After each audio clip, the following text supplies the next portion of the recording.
All right, welcome back to Draws and Fades, episode 116, preview of the Sony Open at Waialae Country Club in Honolulu, Hawaii. I'm your host, Owen Vrabel, joined by my co-host, Matthew Miller.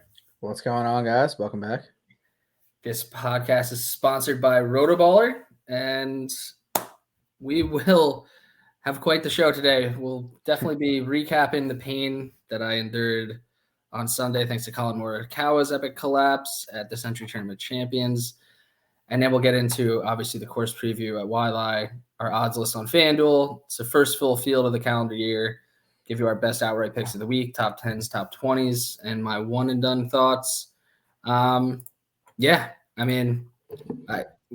the most, probably up there, but the most painful outright loss I can remember, which is, I don't know, coincidental that we're coming into the Sony Open this week, as probably my second most painful was Russell Henley last year at the Sony Open, gagging away a 5-shot lead to Hideki Matsuyama on the back nine. But yeah, the Morikawa collapse on Sunday was super unexpected. I know people were joking online, like I was pretty much counting my money. Like I was like, this is over. Like, not much to be worried about. And it happened so fast. It happened so fucking fast. And then everything went to shit, and he ends up being down 3 on 18, doesn't even have a chance to get into a playoff. So just a brutal loss on Collin Morikawa. If any of you guys had him as well last week, that is the potential pain with picking golf outright winners. It's sometimes the luck is in your favor. Sometimes your guy just shits down his leg on the back nine and you lose when the odds at one point were like minus 200 to 1. Just absurd. It was almost like impossible. And even like, so he was up, 6 going into Sunday, 7 on Rahm? Yep. Is that right? Yeah. Or 7 and 8 on Rahm. What was it? No, 6 and 7. Okay. So when Rahm made bogey on 1 and Morikawa made birdie, is that what happened? Yeah. But so after they weren't playing simultaneously, but yeah. Yeah, so Rahm was one group ahead of him. So 17 holes left. Jon Rahm is down 9. Right. You say like you were kind of joking, you were counting your money. I mean, for him to catch him, the fact that he made up 12 shots in 16 holes is almost impossible, especially at like this event. It's not like it's the US Open or something where, oh my God, he just tripled and then doubled and he fell apart. This is like the easiest course on tour. The winner he made up 8 shots on 6 holes. On a course the 12th hole is where Rahm made his first birdie on the back nine, and then he birdied 13, 14, then eagled 15. And I mean, pretty much not directly at the same time, but Morikawa missed a 11-footer for birdie on 11, then missed a 23-footer for birdie on 12, and 11-footer for birdie on 13, and then all hell broke loose, and the chipping disasters, the bunker shot disasters. The par 5, obviously, with the chip was just absolutely diabolical. Not only that, he had 8 feet left to save par on that par 5. He had 10 feet left on the par 4 on 14. Like, it's not like he had to lag putt in for bogey. Like, he had makeable par putts to even save the holes. Like, it was. And those were the putts that he was making all week. And right. That's why, and it's funny. I mean, look, Twitter is a place of overreaction and living in the moment and stuff, but people were out there like, Morikawa figured out his putting. Like, I've seen enough betting him at the Masters, like, because he had a couple of good rounds at Kapalua, and it's like, well, I mean, I was in that boat too. I mean, it was kind of like, wow, like he's putting really well, but it was like 3 rounds in, then all of a sudden Sunday the back nine, that's his weakness came out. Right. And this is now, I mean, for him, obviously he's a 2-time major champion, but this is now the second time in a row that he's held a pretty big lead on Sunday and given it away. I don't know. That's the thing, is that it's hard to read maybe too much into it, because it was the Hero World Challenge and now the Sentry Tournament Champions, which are not the two of the most highly respected tournaments. Obviously, they're both small fields. They're both kind of vacation experiences for the most part. But at the end of the day, Morikawa definitely wanted to win, and he still blew it. So it's weird. I don't think it's going to affect my. I'm trying to be rational here. It's 2 days later. It's Tuesday. I'm trying not to let it affect my vision of him moving forward, because basically what you saw is what Colin Morikawa is. If he's putting well, he's phenomenal. And like he still came in second, shot 25 under. You know, 2 shots ahead of third, which again, we had plenty of good players in the field last week that he absolutely lapped.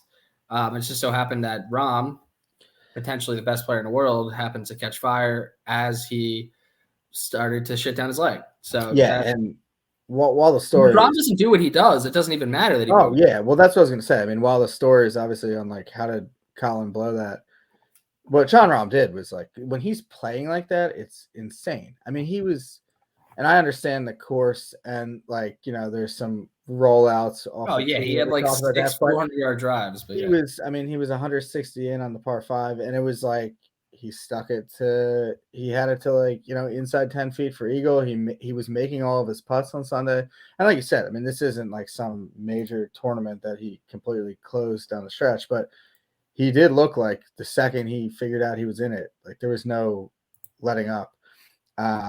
He put his foot on it and he won, so give him credit to that.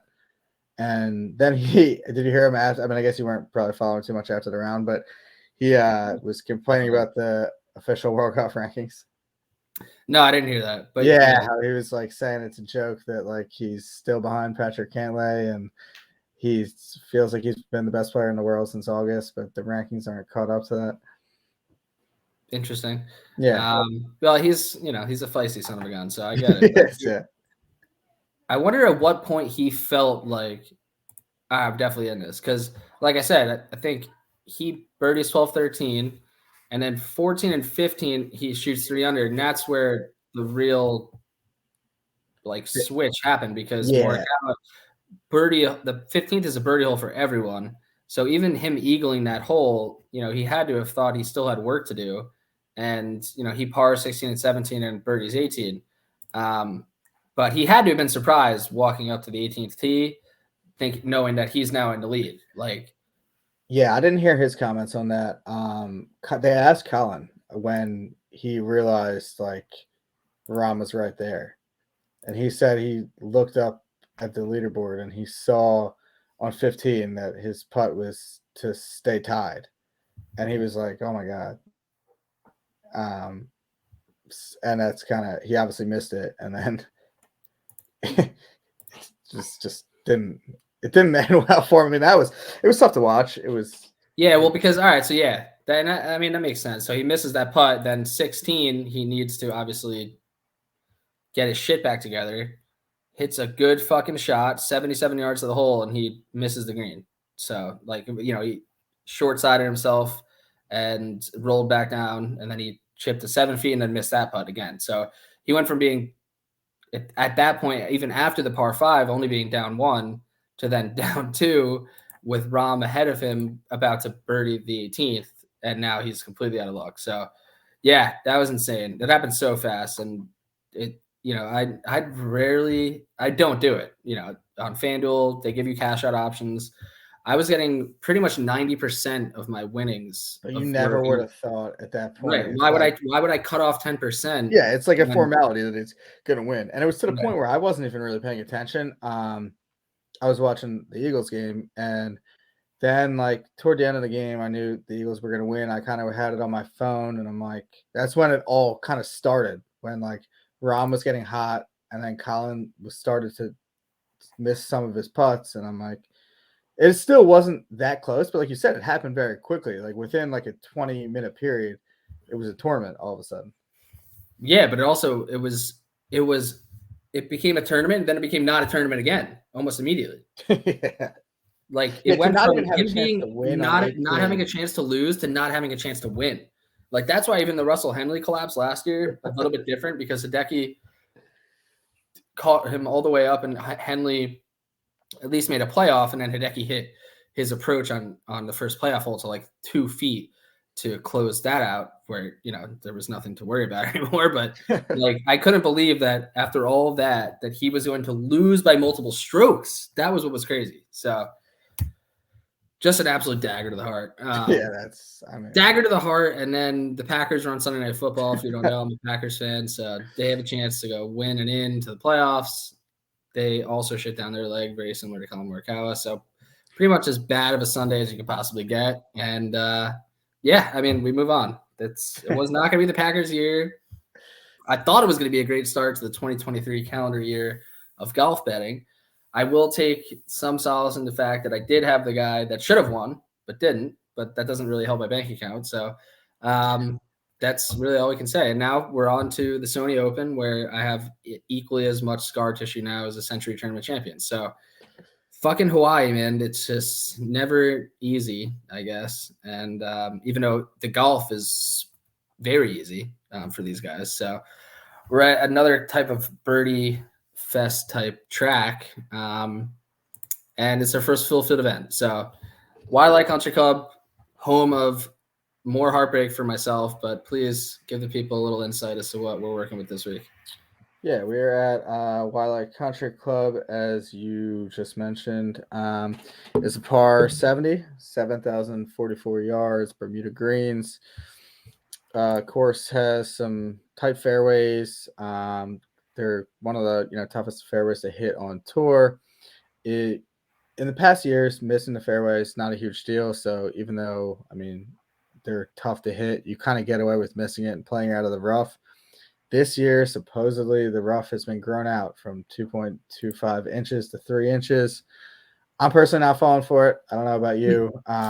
We hear it at the U.S. Open every year that, oh my gosh, that people drop the ball in the rough and they're not going to be able to play out of this. And then guys are still able to have no problem, bombing, gouging it around. So I'm not going to fall for it at the Sony Open.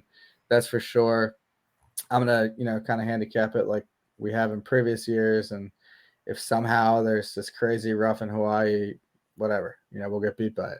Yeah, it would be pretty shocking, I think. But it's possible. But, I think the fairway is a good place to be here, but I don't think the rough is going to be absolutely detrimental. No. So we have some trends here. This is only the second tournament of the year. 17 of the last 24 winners played the week before at the Tournament of Champions, and 8 of the last 9. So I guess, it makes sense. Guys who have shaken off the rust the week before tend to win here. They also tend to be the better players. Yeah, we talked about this last year. So yeah, it's kind of, won a tournament the year prior and are usually the better players. So yeah, so it makes sense in theory, but also still a trend. Yeah, there's a trend to be noted, but take it as you will. Proceed with caution. The past winners, Hideki Matsuyama last year, as we noted, -23. We won't get too much more into that heartbreak. Kevin Na the year before, -21.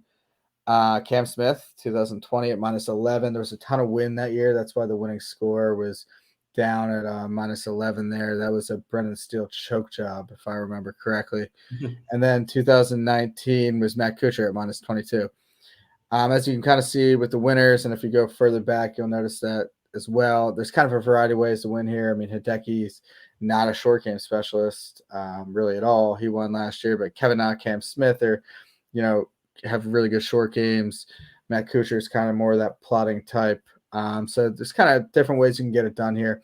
I will say the winning score, you're probably going to get somewhere between like -21, -24 range. So that Cam Smith year was a wild weather year. Yeah, that was kind of an outlier where just the wind. Brendan still got a little bit of credit there for completely blowing that. It was pretty shitty that week. Yeah. But nonetheless, it's Brendan Steele. So yeah, get credit where it's due. He did choke it. It could have happened in perfect weather. So yeah. We won't blame it on the weather. We'll blame it on Brendan Steele there. So yeah, different ways you can win here. I'm gonna say, you're gonna have to make your putts obviously to get to -22.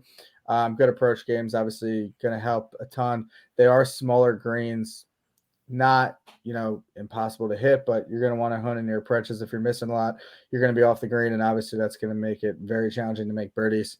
If you're scrambling around here a ton, you're not gonna win. Yep. So I'm looking for approach. I mean, if you want to play accurately, that's going to help. But like we said, you can play out of the rough.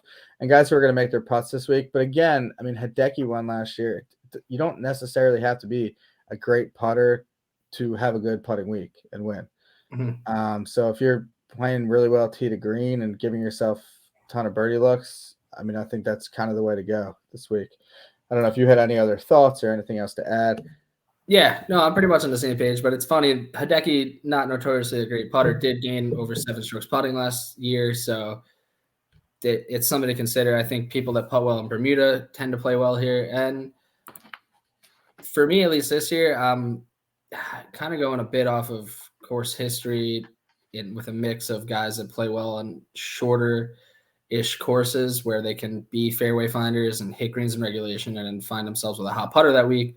That's obviously been a good trend for some of the, I guess, veteran guys that have played well here, like Kevin Na, like Matt Kuchar, even Patton Kizzire back in 2018.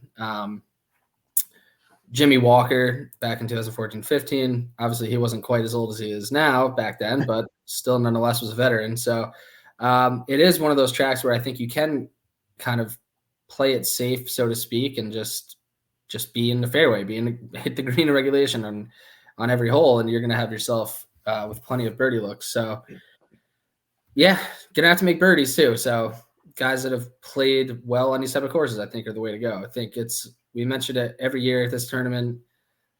There is the rest versus rust rack factor where guys who played last week are the better players, also got to shake off some rust, also got to be in Hawaii for an extra week. January is kind of the resume of the season. It's obviously not the start of the season, but most players have had significant time off, the holidays, etc., where you don't really know exactly where their game is at coming into this week. So that's why, for me at least, I think the guys that play well here consistently, there's something to speak of for that, whether they end up getting off to hotter starts in January than other players. Maybe they've played more often in the Sentry Tournament Champions, but I'm not even talking about really the top of the leaderboard. There are guys that have, consistently played well here. And so, yeah, I don't necessarily think that maybe some of the sexy, younger type players are maybe the best picks this week. There's a little foreshadowing, but as you mentioned, there could be different ways to win this tournament. So let's get into the odds list on FanDuel. We actually, considering it is, basically the first full field event of 2023, it's not the most pathetic of fields. And there actually are some relatively nice names inside the top 25 that are here this week, and some are familiar faces at this course in general. But Tom Kim, 20-year-old phenom, guy's already won twice on the PGA Tour. I think he started the week off at 12-1. He's now at 10-1 on FanDuel Sportsbook. He is your favorite this week, which is kind of crazy. It's been 6 months, and Tom Kim is now going to be on the top of these betting boards at events that don't feature top 10 players. So he's 10-1. Sung Jae is 12-1. Jordan Spieth and Hideki are 15 and 16-1, respectively. Brian Harmon, surprisingly, is also at 16-1. And then a few names at 20 and 22, Russell Henley, Tom Hoagie, and Corey Connors. It is kind of crazy. Do you think Tom Kim is better than Sung Jae? Tom Kim better than some? No, not necessarily. But I think there's. But he's also. Yeah. Yeah, as we know too, with betting and stuff, it's he's the popular guy right now, and he is very likable. But people are jumping all over him. Yeah, but I think that's actually a pretty good debate to have, whether you would think from this point forward who's going to have the more successful career, Sung Jae or Tom Kim. I think you could go – I don't think you could pick either of them and feel pretty confident, but I think they're both going to have good careers. Yeah. And funny enough, I think they're both going to be playing in fields and tournaments like this. They're going to be grinders. They're going to play a ton of events, and they're still young. They want to keep playing and earn as many FedEx Cup points as they can. So I think it'll be pretty common for us to be seeing their names at the top of these leaderboards, or not even leaderboards, odds lists, and then probably leaderboards as well. So, but 10 and 12-1 sucks. So, yeah. That being said, there were 8 guys I mentioned under 22-1. Did any of them really stand out to you? Or are you going to kind of float down into the middle tier before you make your first bet? Yeah, I'm going to float down. I think the top guys here are too low numbers to take. Hideki, I mean, I know it's a way worse field, but he was like 40-1 last week. He's down to 16 now. Obviously, he won here last year, but he made that jump all the way back up toward the top. I definitely don't have any interest in Brian Harmon at 16-1. There had to have been better numbers out there, right? And Hoagie and Connors is kind of gross too. I mean, I see Corey Connors. I'll say this. I mean, if he wins, I'll take it on the chin. But a ton of people picking him. I just don't really get the Corey Connors at 22-1. He's only won one time in his career. Right. It's kind of odd that everyone's like, oh, Corey Connors. Like, why would you bet him at 22-1? He doesn't win. Yeah, I feel like you're probably better off betting him when it's a little bit better of a field. Maybe he can play his ass off and hit it like a 50-1 number. But I mean, what does he go off at in the Canadian Open? I don't know. I mean, I guess Rory's there, so I'm assuming it's at least above 25, but maybe not. So I don't know. I think there are probably places where Corey Connors fits, and this is, in theory, is one of them. He did play well here last year, and I think when he's hot, he's going to be a guy that's going to be at the top of a leaderboard that is similar to this. And yeah, I mean, it kind of proven he has 3 top 12s and the 3rd place finish in his last 3 years here. So I don't hate it, but yeah, 22-1, I'm not going to do it. And also, I'm kind of pigeonholed into making a pick up here because if Russell Henley somehow wins this tournament, I'm going to be so upset to have my heart torn out by him last year and Morikawa last week. So I'm going to have to go back to Russell Henley. I mean, I guess positives are he played last week.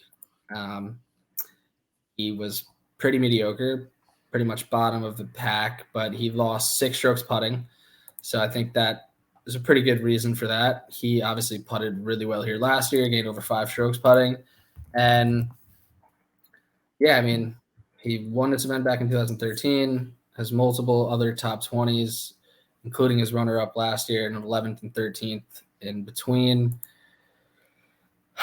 I was hoping for a little bit better of a number since he didn't play well last week particularly, but he did also win in the fall swing. So that kind of – yeah, I think that's the biggest thing he has going for him. I mean, he got the monkey off his back. He closed one out. It was kind of a shit tournament, but nonetheless, he's back in the winner's circle for, the first time in 5 years, which is big.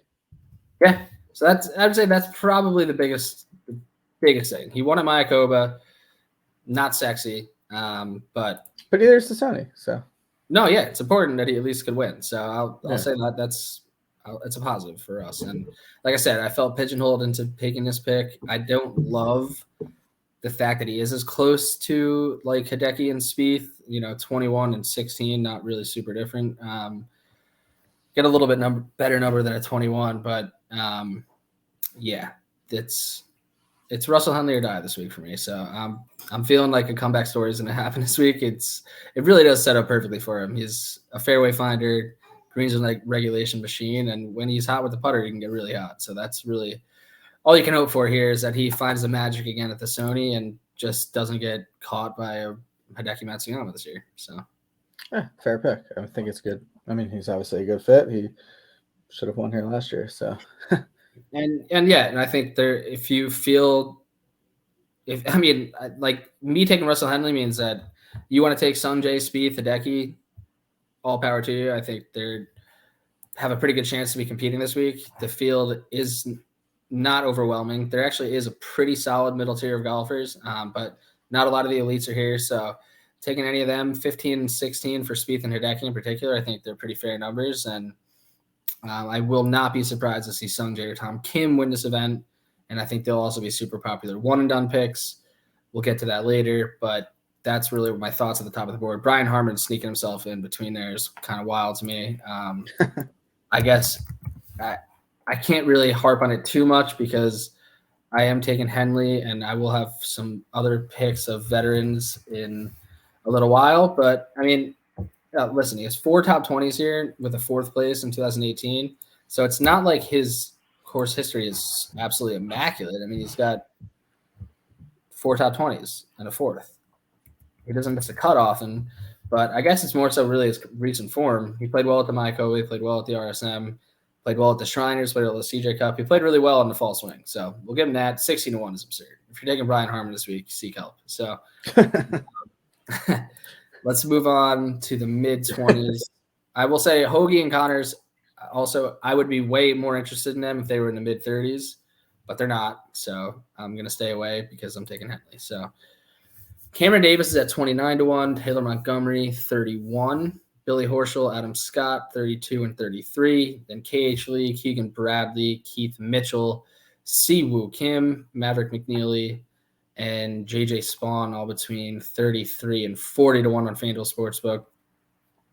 Then we're into 45, 75. So I figured you probably have a couple guys in here, Matt, between 29 and 45. I do. 29 or 40. Yeah. Yeah, two guys with the same number, actually. I'll start off. Well, do you want to go first? Or do you want me to go first? I'll go again. This is more of just a straight feel play. I like Cameron Davis a lot this week. I think his number has dropped considerably since the start, but maybe it's just the President's Cup vibes where I thought he looked really good. He played well at the CJ Cup back in October, played decently at the Zozo.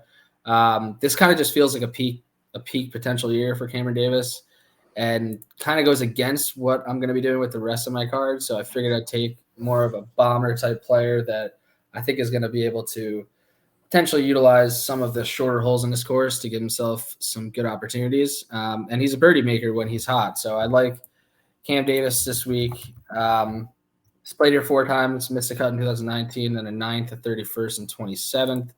So this is kind of maybe not quite as confident as I was with Sam Burns last year, but I think Cam Davis is going to be a guy that wins a couple tournaments this year. So I'm taking Cam. I like Cam Davis. I wish it was a better number. I would definitely take him. But at the number he's at, I decided to kind of move down and take some other guys in this range. I am going to go with Siwoo Kim, 37-1. Okay. Speaking of guys who kind of brought some energy at the President's Cup, saw him and JT kind of get into it on Sunday there. Last 36 rounds. I mean, this is kind of dating back now because there was a little bit of an off season, but he's 7th tee to green, 11th in approach, 17th ball striking. He's one of those guys that kind of plots his way around courses.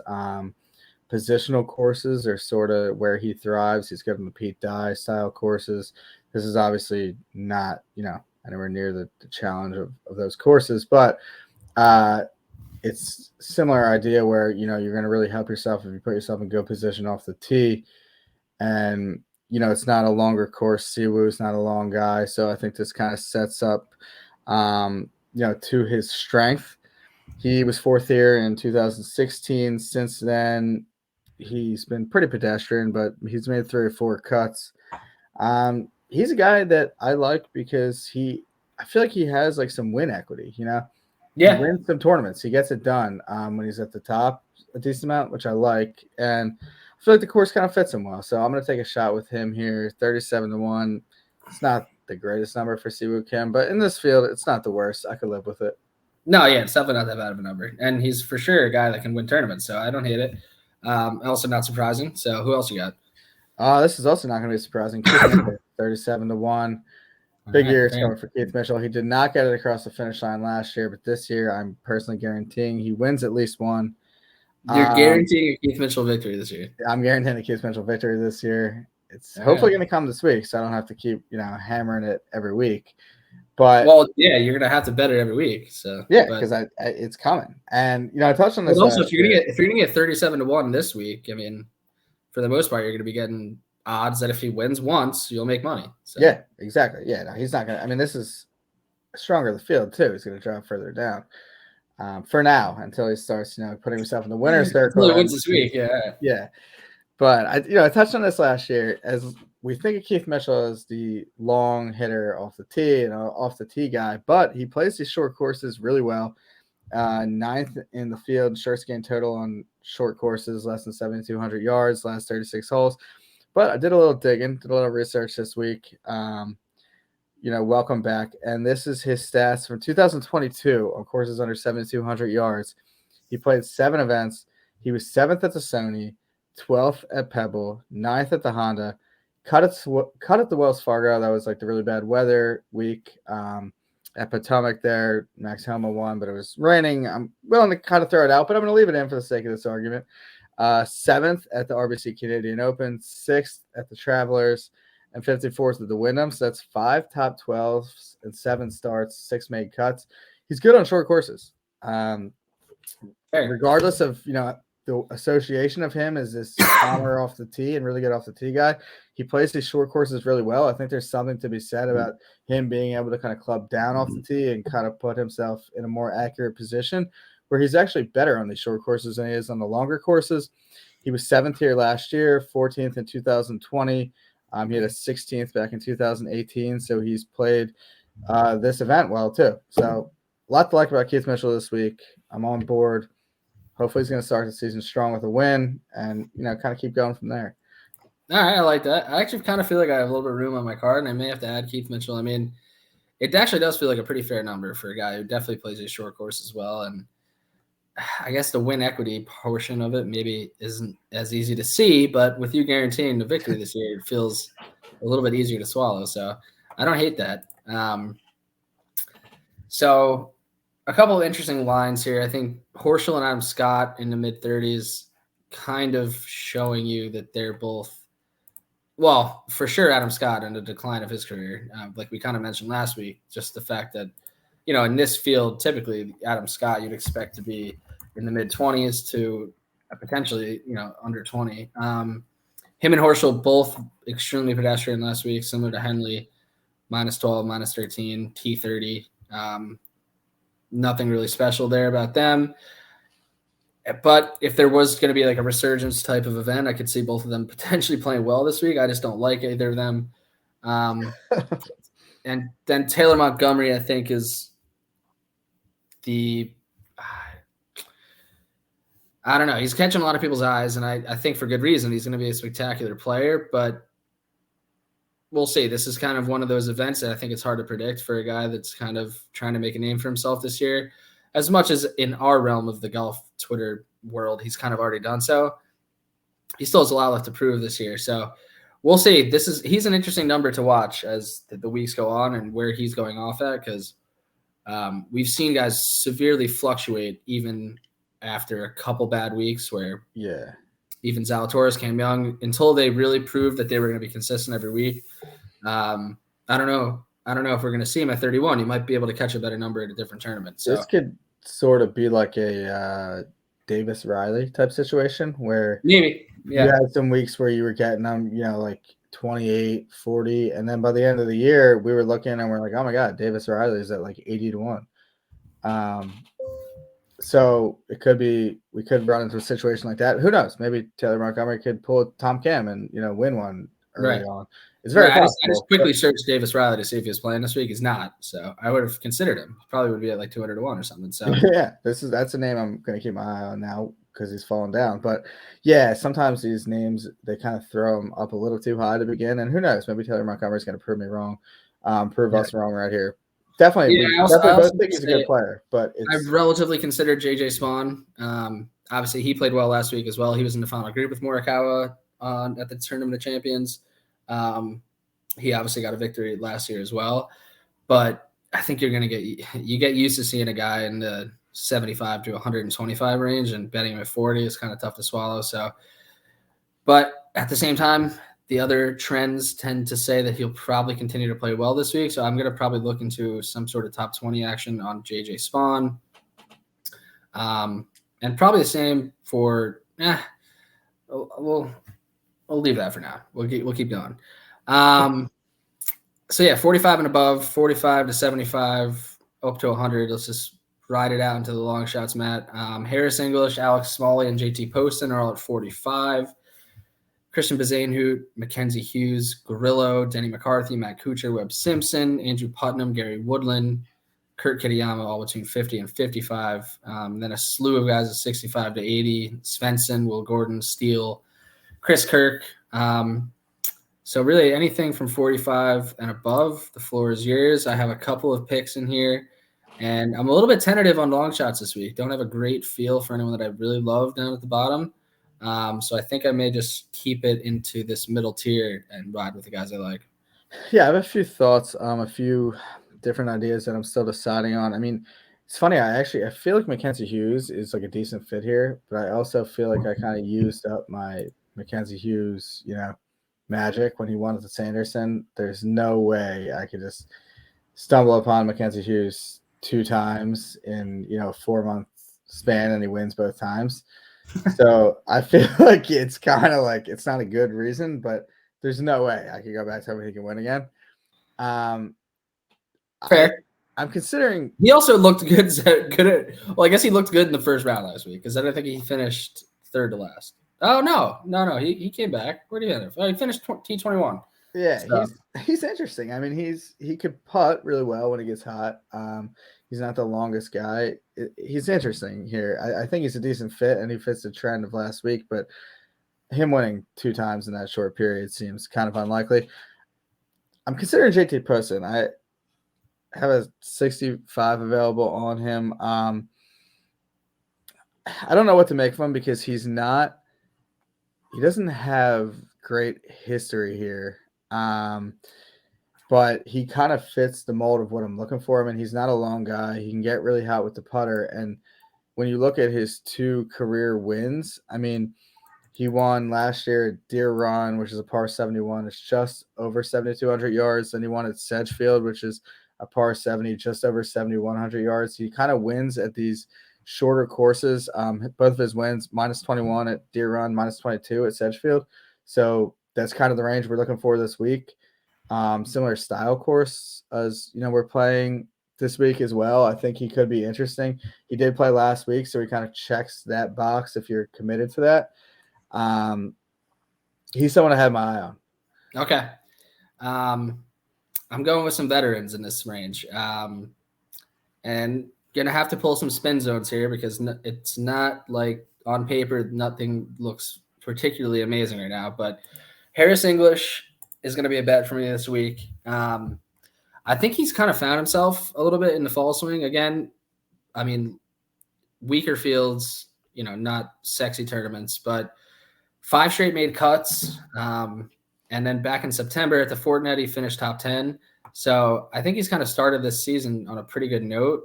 He hasn't really put 4 rounds together, but he's been pretty solid for the most part tee to green. He's been good off the tee.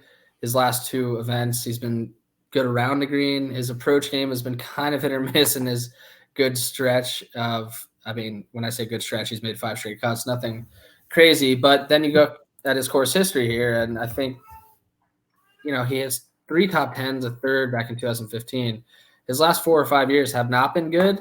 But there's just something about Harris English that I know when he clicks, he can definitely win this golf tournament. And I think he's kind of trending in the right direction here. And I like getting back on the Harris bandwagon before he starts getting hot again, which, I'd say early 2021, we saw what he could do when he does get hot. So I would take Harris this week. Not sexy, and overall my card is going to be pretty gross looking at current form. So Harris English on the card. Yeah, I don't hate that. I think obviously there's some question marks on how he's been playing, and he came back from injury, and he's now had an extra month to rest up, continue to get healthy, and there's definitely the win equity there. He has like 3 wins in the last 2.5 years on tour. You can't really find that anywhere else down in this portion of the board, and you can't really find it that many places on the board in general. So right. I don't hate that pick. I think you're kind of taking a shot on, is Harris going to be kind of back and playing this game? But that's what you're doing in general when you're betting outrights. You need the guys to play their best game if you right. And it's kind of the rest versus rust thing too. It's the first event in 2023. I think he probably did gain some confidence back at the end of 2022. Now has some time to even rest more and prepare more for this stretch of golf in January. So I actually do like that play with Harris, and there's kind of a pretty big crossover from what I like this week and guys that have also played well at the Travelers. So Russell Henley's also played well at the Travelers. And my next pick, another veteran who does not have a lot of good things to say about currently, that's Webb Simpson. I actually think he'll still be pretty popular this week. I mean, I understand that he's missed 6 out of his last 8 cuts. But if you look right before that, he finished 13th at the Travelers, which is a notorious Webb event that he's played well at. So I think this is kind of a week where Webb can kind of step back into the limelight here. His course history is just absurd. He played poorly here last year, finished 61st, but other than that, 4th, 3rd, 4th, 13th, 13th, 13th, 20th, 38th, 46th, 77th, and then 9th in this first time here. So I'm going to also be taking the top 20 on Webb, taking a little bit of a risk there, I think, with him and Harris. But, course history for me this week, I think it's going to be a pretty big proponent. And even though these guys are a little bit older and have a little bit less to prove, I think 2023 for both Harris and Webb is kind of a need to get off to a good start type thing. So I like their odds. Yeah, I don't hate that. We're typically not big Webb guys. I said this last week. If they were to play this event with this field 30 times this year, would Webb win once? I think he probably would. So, but yeah, I need that one time to be this week. But that's that's how it works. Yeah, no, I think that's pretty fair. I mean, we're not.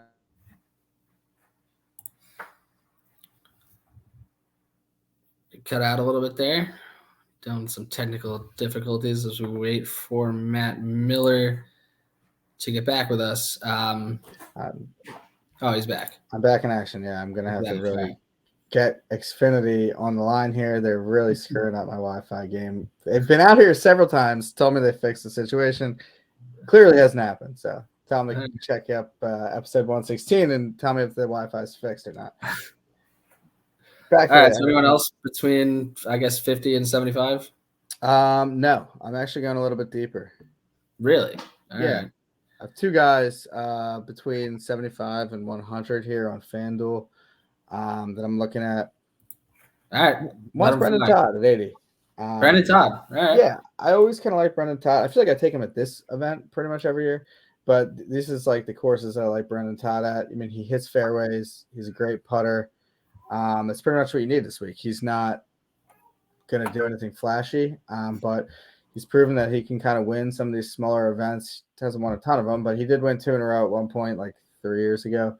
I think that was in the swing season. But Brendan Todd's, I mean, this is his style, of course. 80 to 1. I think he's actually a guy, I mean, admittedly, it's probably going to be tough for him to win, but that's why he's at 80 to 1. I actually think he could be a nice option for like a first-round leader because he can get hot at periods of time where he's making his birdies. He's hitting a ton of fairways, sticks it to 15 feet, and he's making his birdie putts. I think Brendan Todd, first-round leader, is a good play this week. I'll probably take a shot at him 80 to 1 because why not? And then I have one more selection down here too at 100 to 1. I don't really know what to make of this guy, but the course history stood out to me. Ryan Palmer. Yeah. Another first-round leader play for sure. Yeah, the thing about Ryan Palmer is that he's been pretty bad.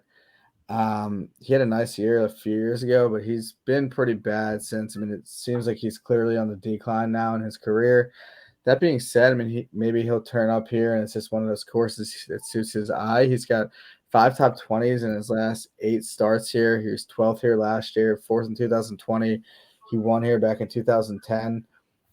For whatever reason, Ryan Palmer just likes it here. So at 100 to 1, I mean, this is you taking a couple of veterans. This could be one of those veteran guys that just kind of hangs around. And the thing about it is, this is obviously you need to have the perfect scenario, but for a 101 winner, that needs to happen often. Like Ryan Palmer gets in the mix. He's up against a couple of young guys who are kind of feeling a little nervous. Like he's not going to get the nerves down the stretch. He's a veteran. He's been there. He's a guy that I would feel, I wouldn't say super confident in on Sunday, but I would feel more confident in him than someone who's, like a Taylor Montgomery who hasn't closed one out before if he's in the mix on Sunday. That's fair. Very fair. I've taken Ryan Palmer my fair share of times, and they have never worked out. But also, he's hit first round leaders for sure, and I've been on one of those before. So I'll probably join you on a first round leader there. I've loved riding the course history this week. And just looking at the odds list here as we're up over 100.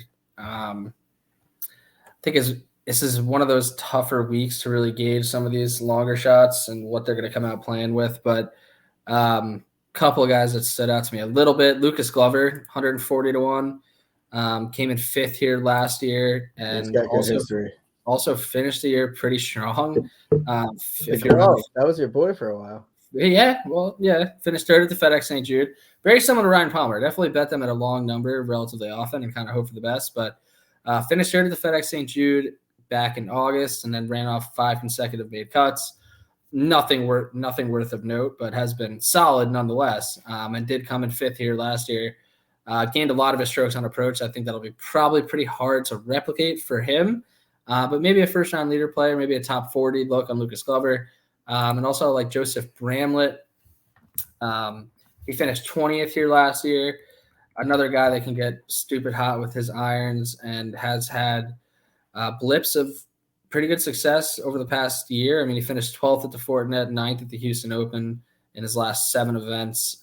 So he's kind of a guy that can kind of pop up. I'm going to take a look at him in the top 40 market as well because he, as I said, did come top 20 last year. So that pretty much rounds up my thoughts there. I mean, I could get crazy and try to make good reasons to bet some of these other guys between 90 and 150, but going to play it a little bit safer this week at the Sony, knowing that although we've had some interesting winners, really the guys that are most elite at making birdies and hitting fairways and greens are going to probably end up towards the top, and it's going to be tough for one of these longer shots to win.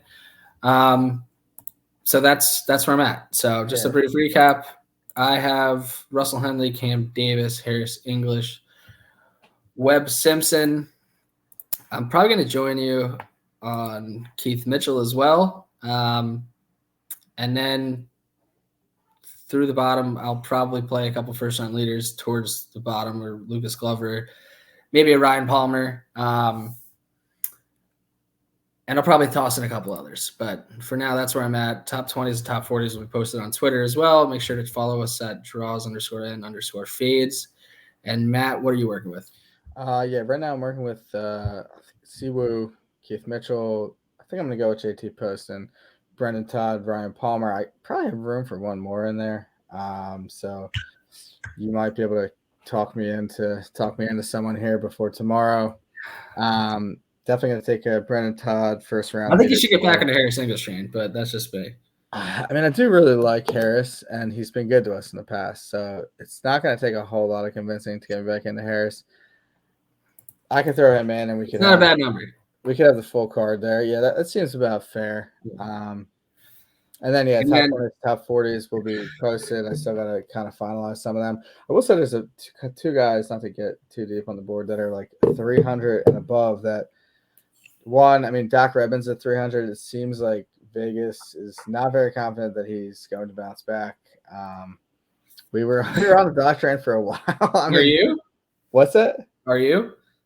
I'm probably not going to take it. I think we took him a lot last year. And there's actually a bunch of interesting names at 300. Jimmy Walker, 320. Smotherman and Jimmy Walker, both at 320. And I was taking Smotherman. I mean, I'm embarrassed to say the number now, way less than 320. Yeah, way less. And he's got good approach game. I mean, if I remember Austin Smotherman's profile the way I think I remember it, he sucks around the green, which shouldn't matter here. He's got good approach game. I mean, he's going to have to make some putts, but he might actually be interesting. I'm going to look into that, see what kind of like top 40 or top 30 number you can get on him, because that might actually be pretty decent value. No, yeah, there's some interesting ones. I mean, Ben On at 210. He had a decent swing season, actually, Ben On. Yeah.